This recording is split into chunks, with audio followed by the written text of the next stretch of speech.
যে আল্লাহ তাআলা বলেন ওয়াকাদা রাব্বুকা আল্লা তা'বুদু ইল্লা ইয়্যাহ।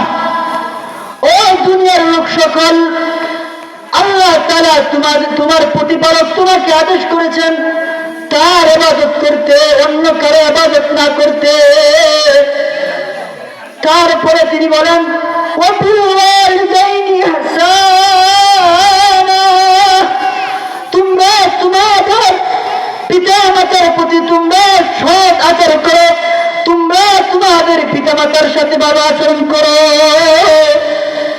ইম্মা ইয়াবলুগান্না ইনদাকাল কিবার আহাদুহুমা আও কিলাহুমা, যখন তোমাদের পিতামাতার একজন কিংবা তোমার পিতামাতা দুজনেই তোমার কাছে বার্ধক্যে উপনীত হয়, তখন ফালা তাকুল লাহুমা উফিন, তোমরা তাদেরকে উফ শব্দটাও বলো না।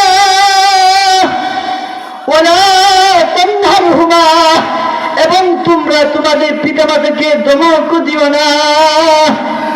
ওয়াকুল লাহুমা কওলান কারীমা, তোমরা তোমাদের পিতামাতার সাথে নম্র সুরে তোমরা তোমাদের পিতামাতার সাথে কথা বলো, কঠোর সুরে তোমরা তোমার পিতামাতার সাথে কথা বলো না।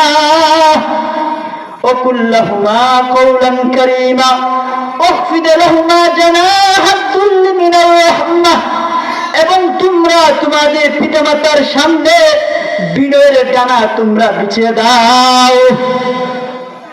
ওয়াখফিদ লাহুমা জানাহাদ যুল্লি মিনার রাহমাহ ওয়াকুর রাব্বিরহামহুমা কামা রাব্বায়ানি সগীরা, এবং তোমরা তোমাদের প্রতিপালকের কাছে দোয়া করো ও মাওলা ও রব্বিক কারীম, আমার পিতামাতা যেমন শৈশবকালে শিশুকালে যেমন আমাকে তারা কষ্ট করে তারা আমাকে লালন পালন করেছে, আজকে তুমি তাদের প্রতি রহম করো, করুণা বর্ষণ করো। তে মুহতারাম হাজিরিন, আল্লাহ তাআলা, আমরা এখন শুনছি মাত্র আয়াতের তরজমা। এখন এই আয়াতের মধ্যে আল্লাহ তাআলা ৬টি বিষয় সন্তানের প্রতি, সন্তানের পিতামাতার প্রতি ৬টি বিষয়ের আল্লাহ তাআলা আদেশ করেছেন। তে প্রথম আদেশ করেছেন ওয়াবিল ওয়ালিদাইনি ইহসানা, তোমরা তোমাদের পিতামাতার প্রতি সৎ আচরণ করো।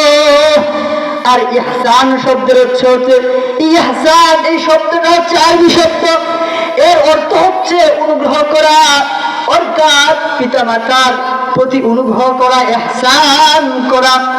নিজের জন্য, স্ত্রীর জন্য, সন্তানের জন্য যা পছন্দ করা তা পিতামাতার জন্য পছন্দ করা, সন্তানের জন্য, স্ত্রীর জন্য, নিজের জন্য যা ক্রয় করবে ভালো মনে করে পছন্দ করে যে জিনিসটা ক্রয় করবে সে জিনিসটা যেন তার পিতামাতার জন্য ক্রয় করে নিয়ে আসে, এটাই হচ্ছে পিতামাতার প্রতি ইহসান করা।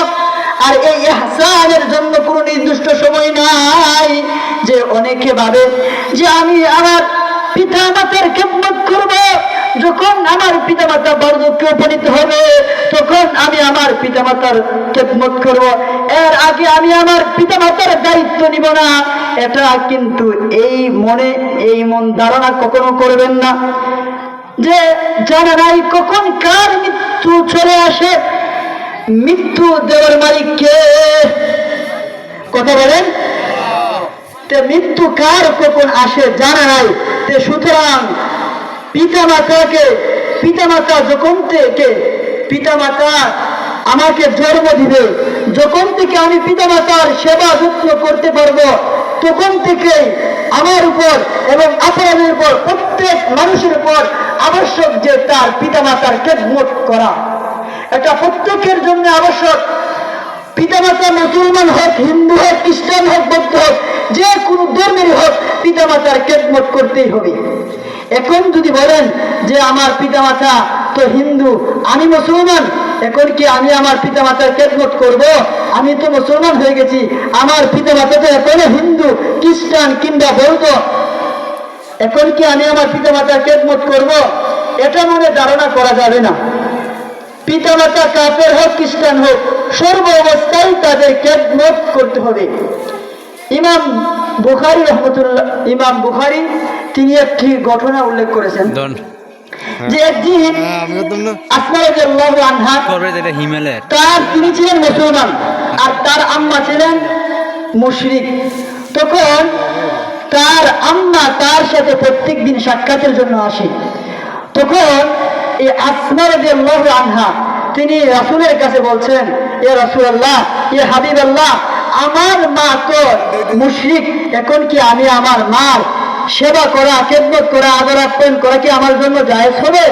তখন রাসূল বলেছেন, সিলি উম্মাকি, তুমি তোমার মাকে আদর যত্ন করো, তুমি তোমার মাকে আদর যত্ন করো।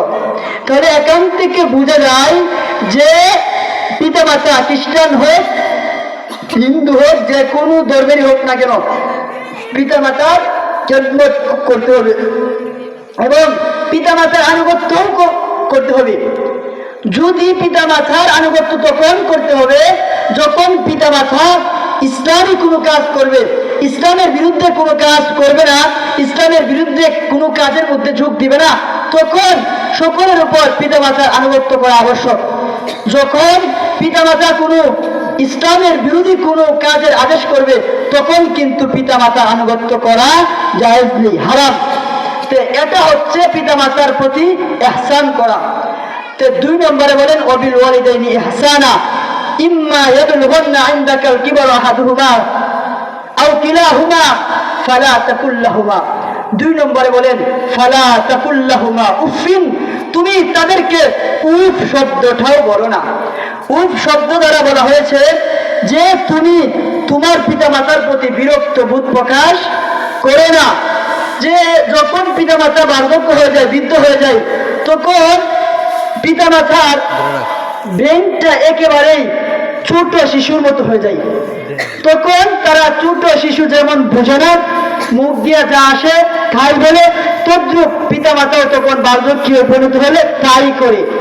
তখন আমাদের কর্তব্য হচ্ছে যে তখন পিতামাতা দেখবেন অনেক কিছু চাই, অনেক কিছু করতে চাই, অনেক কিছু খাইতে চাই, অনেক কিছু কিনতে চাই।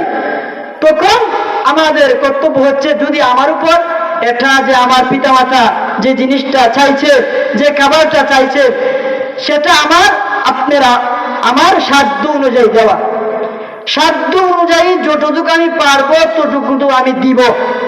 ঠিক আছে? এটা হচ্ছে পিতামাতার প্রতি যে ফালা তাকুল লাহুমা উফিন, তাদেরকে উফ শব্দটাও না বলা, বিরক্ত বোধ না করা।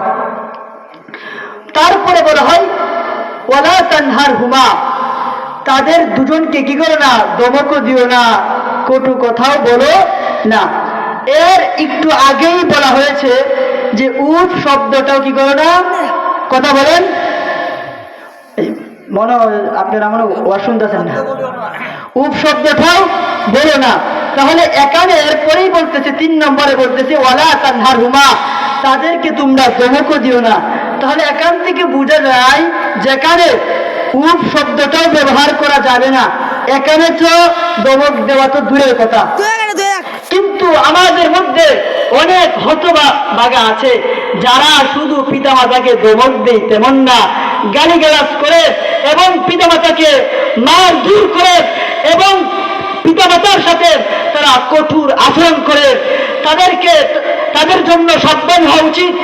মুহতারাম হাজিরিন, আপনারা বুঝতেছেন না, আপনি যদি বার্ধক্য অবস্থায় যদি সম্মান পেতে চান, ভালোভাবে থাকতে চান, যদি আপনিও যদি আপনার সন্তানের কাছ থেকে যদি সম্মান আদর আপ্যায়ন পেতে চান, তাহলে আপনার পিতামাতাকে আপনার সম্মান করা, তাজিম করা, কদর করা, এটা আপনার জন্য আবশ্যক। এক ব্যক্তির একটা ঘটনা আছে যে একদিন এক ব্যক্তি তার ছেলে তাকে মারতে মারতে, ছেলে তার পিতাকে মারতে মারতে রাস্তায় নিয়ে গেল। তখন রাস্তায় গিয়ে হঠাৎ ওই ব্যক্তিটা দাঁড়িয়ে গেল। তখন ওই পিতা বলতেছে বাবা, তখন ওই ব্যক্তিটা বলতেছে, তার সন্তানকে বলতেছে, বাবা আমাকে আর সামনে নিও না, তাহলে কিন্তু তোমার সমস্যা হবে। তখন সন্তানে বলতেছে, বাবা কি সমস্যা? বাবা আমিও আমার বাবাকে মারতে মারতে এ পর্যন্ত নিয়ে আসছিলাম, কিন্তু সুতরাং তুমি আর এর থেকে সামনে যাও না, যদি সামনে যাও তাহলে তোমার সন্তানও তোমাকে মারতে মারতে তোমাকে আরো সামনে নিয়ে যাবে।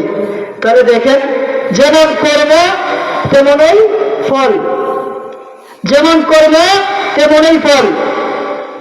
তার পিতা যেমন করেছে তার সন্তানের কাছে সে তেমনই ব্যবহার পেয়েছে, আর তার সন্তান যেমন করেছে এই সন্তানের সন্তান অর্থাৎ তার ছেলে তার